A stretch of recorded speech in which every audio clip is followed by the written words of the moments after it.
Day 54,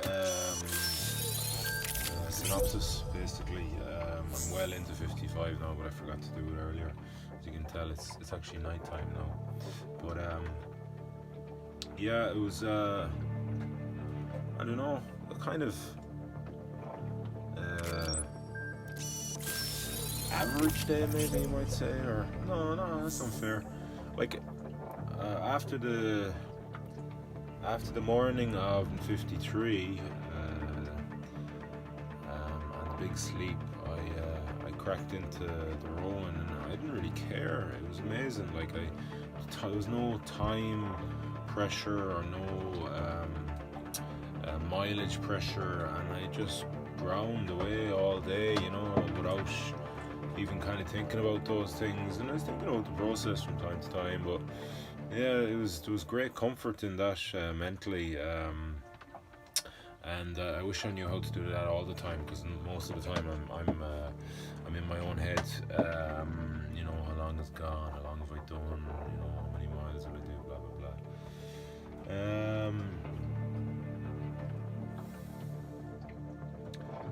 A few issues, like the conditions are pretty crazy actually. They're going.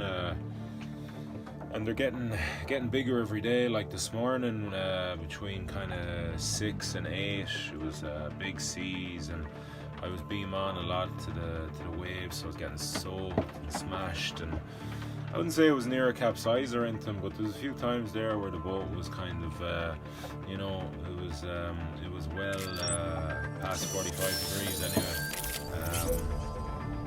And you're getting knocked off the kind of the perch, as I call it, which is the seat that I have for the sores, which can be really frustrating, because you have to go through the whole process then of taking the feet out of the straps, dropping the oars, refixing the perch if you want, getting comfortable, then getting, so it just takes, it might take only 60 seconds, but it just breaks that bit of momentum, which can be infuriating. And then and then you can get hit by another wave a minute later, and then it's all going through it again. So it's just trying to stay pretty calm and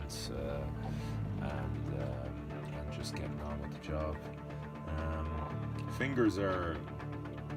Sores are regressed loads, not really a major issue at all, just a slight discomfort, but fingers are getting pretty bad, like, if I don't take any painkillers the night before, or if I don't take them before I start in the morning, yeah, it takes a while for them to get kind of get a grip on it. And when the seas are big, you need a good grip on the oars for steering and that, but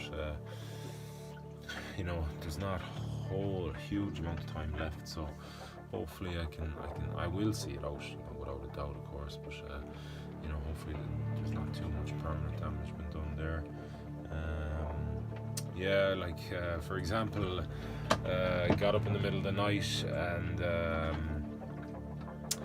when I was coming back in, I might have had a piss or something, and then closing the hatch, gripping the handles with the fingers is really hard, like, so there's 2 levels, and I only got it kind of to the halfway level, and then a big wave hits later on and comes in on top of me, like, which is not so nice when you're when you're sleeping and you're in your little comfort zone. Compass versus GPS. I've just a few things written down here that I just to keep me because you never know, there might be a book in this, but it can be infuriating, like, it's been going on for since I lost the deck repeater, really, and there's no consistency between, like, the GPS heading and what the compass says. Sometimes the compass will be at 330 degrees and it'll come in here, and the GPS heading will be at 260, and I'm like, what the fuck? And then another time the GPS heading will be at 290, like it is now, or so, so you're always second guessing stuff. And I was just thinking there today, at times, like, I've nearly rowed an ocean, I'm getting pretty close to the end, but there's so many unanswered questions for me, like things like that, why the boat gets kind of kicked out of those wind tunnels, so easily, trying to keep it straight downwind, is really quite hard for me. Things like that, like I just obviously been a solo rower, you don't have the answers, and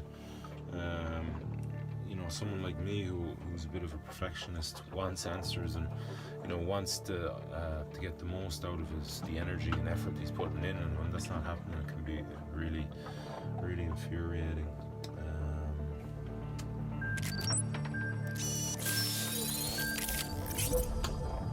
I think just something that came up there in my thoughts during the day, the last couple of days, is like, you know, how an ocean row or something that's really hard, and so there's a lot of suffering involved, and you know, a lot of kind of mental battles. I think it really leads to like a deepening of character, you know, like a character deepening experience. And I think it's one of the great things that comes out of this is that, like, you know, you've kind of gone a bit further into your own depths or whatever. What is that called?